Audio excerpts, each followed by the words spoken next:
Maman, tu dors, s'il te plaît, faut que tu m'aides, faut que tu m'emmènes à l'hôpital. J'ai l'impression qu'il y a un singe qui fait du tam-tam dans ma tête. J'ai super mal, je crois que je vais mourir. Mais c'est pas vrai, qu'est-ce que tu veux encore? T'as pas vu l'heure? Il est 3 heures du matin. Arrête un peu tes conneries et va te coucher. Non, non, mais je te jure que c'est vrai, cette fois j'ai l'impression de me sentir partir. Je vais faire un malaise, je me sens pas bien, maman, s'il te plaît, au secours. Oh, mais arrête un peu tes conneries, Tom. Tu me fais ça tous les soirs, hein. Un coup t'as mal au ventre, un coup t'as mal aux pieds, un coup tu me dis, oh, il faut m'amputer, je me suis fait piquer par un moustique. Va te coucher, bordel. Oh, maman, tu vas laisser mourir ton fils en pleine nuit, t'as pas honte? Il est 3 heures du mat. Écoute-moi bien, la prochaine fois que tu ouvres ta gueule, je t'en refous une. Oh putain, j'ai encore plus mal à la tête. Oh là, ça va pas, là, ça tourne là-dedans, ça tourne. Eh oh, écoute-moi bien, tête de ce boob. Tu continues encore à me casser les couilles, tu sors de ma classe. Tu m'as compris ou pas?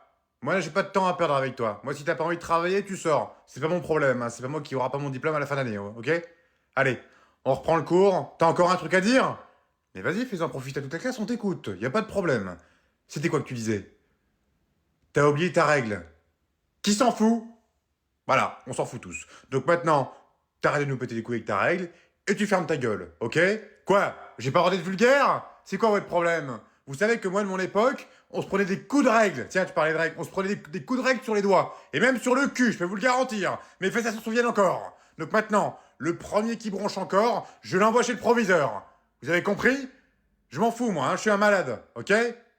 Allez, on reprend le manuel, page 48. Qu'est-ce que vous voulez encore? Il y en a encore un qui veut se plaindre? Il y en a encore un qui veut aller voir le proviseur? Tu sais, je le connais très bien, le proviseur. C'est un vieux pote d'enfance. On a fait les 400 coups ensemble.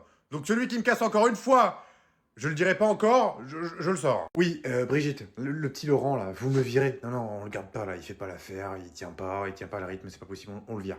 Je sais pas, trouver un truc, pas une rupture conventionnelle, surtout pas. Licenciement, je sais pas, un truc pour faute grave, absentéisme, il a été beaucoup absent? Pas du tout? Toujours à l'heure?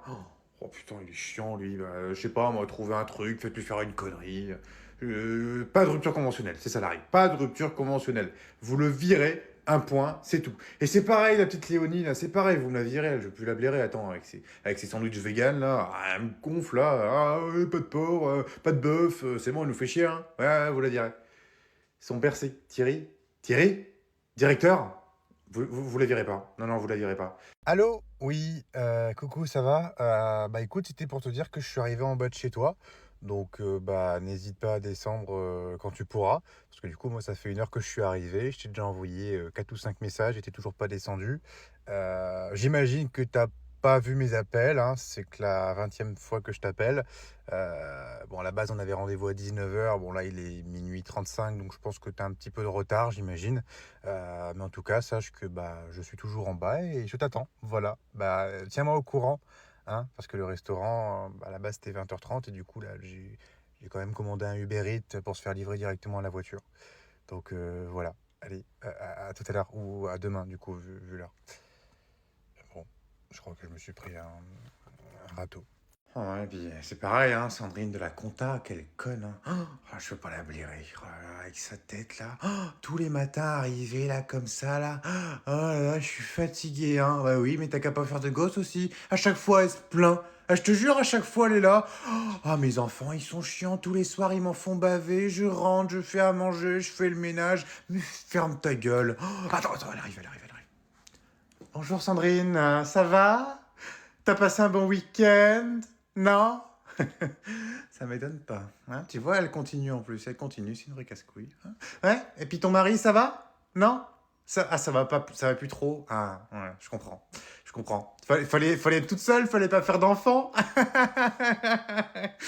Ah, je suis drôle. T'as vu, Aurélie, comment je suis drôle, hein? T'as vu, je t'ai mis tes dossiers sur ton bureau, hein, d'accord? Tu voudras les faire. Hein. Je veux pas la blairer, c'est une conne. Hein? Non, non, je disais, la pile, elle commence à être en fin de vie, là.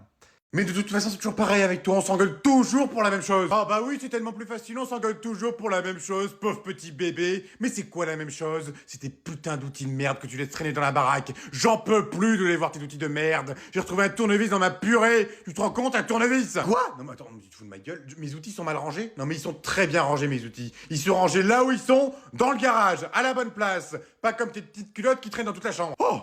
Eh ben tu sais quoi, mes petites culottes, comme t'aimes bien les appeler, eh ben tu les verras plus jamais, espèce de con, parce qu'on fait chambre à part. Ah non, pas les petites culottes. Ma chérie, oh, mais je rigolais, mon petit canard. Tout d'abord, merci à tous d'être venus pour l'enterrement de mon papa. Comme vous le savez, mon père et moi, on était très très proches. Ça nous arrivait de faire une partie de Mario Kart ensemble tous les mois. Si j'ai voulu prendre la parole aujourd'hui, c'était pour parler un petit peu de lui, pour vous dire à quel point c'était un grand homme. Enfin grand, c'est assez ironique parce que tout le monde savait qu'il faisait la taille d'un nain de jardin, parce qu'il faisait 1,65 m. Mais il faut savoir qu'il avait quand même un gros cœur. Enfin, pas seulement un gros cœur, aussi un gros bide, parce que du haut de ses 167 kilos, c'est vrai que... D'ailleurs, vous aurez tous remarqué qu'il n'est pas dans le cercueil, il est vide, parce on a galéré à le rentrer dedans, mais ça passait pas. Voilà, c'était très compliqué. Mais en tout cas, je pense qu'il aurait été très heureux de vous voir toutes et tous ici réunis pour son enterrement.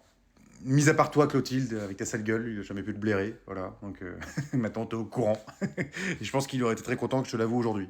Voilà. Et c'est pareil, toi, Patrick, il a jamais pu te blairer non plus.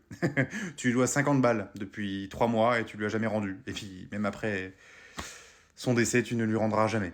Mais voilà, c'est pas grave. En tout cas, bah, merci à tous d'être venus. Et n'hésitez pas surtout pour tout ce qui est argent, clope ou quoi que ce soit, c'est moi qui prends maintenant. Voilà. Donc là, il y a une petite boîte qui est en train de passer entre vous. N'hésitez pas à glisser 100 balles par tête. Comme ça, moi, ça me permettra de me remettre financièrement et émotionnellement. Parce que c'est vrai que c'est très dur. Et voilà.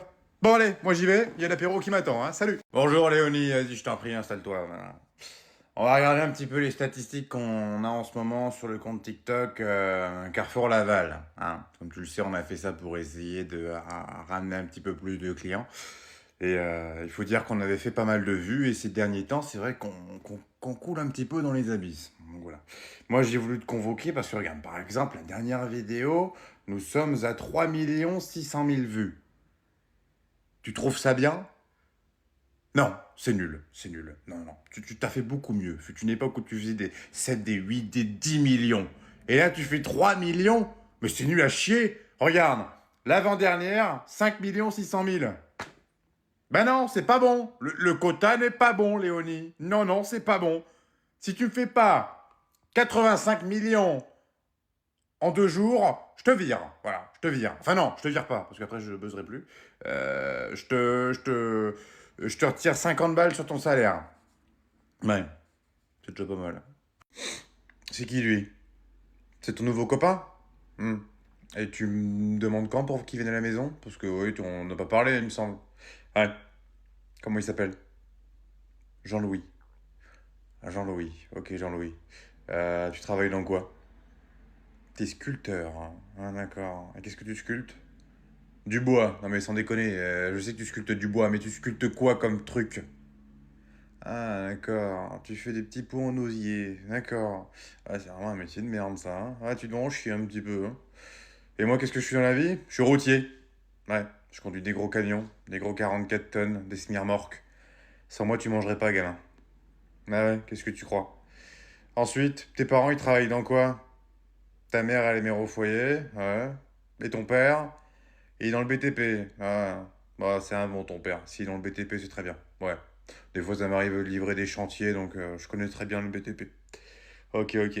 Par contre, je te préviens, tu manges pas à la maison ce soir. On le fait chez qui cette année déjà? Chez Yannick, voyons, il nous a invités avec sa femme. Oh putain, c'est pas vrai, il va encore nous parler de sa putain de collection de chaussettes là. Oh, regarde mes chaussettes multicolores, oh, mes chaussettes vertes. Et puis sa femme, oh là là, sa femme, elle sait même pas cuisiner sa femme. Oh non, non, on peut pas les faire ailleurs. Ou sinon, si tu préfères, il y a ton meilleur ami José qui t'a invité. Ah non, pas José, ah non, non, non, pas José, c'est mort. À chaque fois, il va me parler encore du boulot là. Oh, t'as vu au boulot, Patrick? Ah non, c'est bon, il me casse les couilles. Mais pourquoi on peut pas le fêter à deux? En amoureux? Mais enfin, chérie, tu sais très bien qu'on fête Noël en famille, voyons, on va pas rester comme ça tous les deux comme des clampins, pas le jour de Noël quand même. Pourquoi pas? Pourquoi on ferait pas différente d'habitude? Tiens, ça pourrait changer un petit peu les choses. Ok, pourquoi pas. Mais par contre, compte pas sur moi pour cuisiner, hein. On se fait une boîte de raviolis et puis c'est tout. Bon, laisse tomber alors, hein. Si tu cuisines pas, ça sert à rien, hein. Tu peux accepter l'invitation de Yannick, ou José, parce que sa femme elle cuisine mal, par contre elle fait des grosses portions.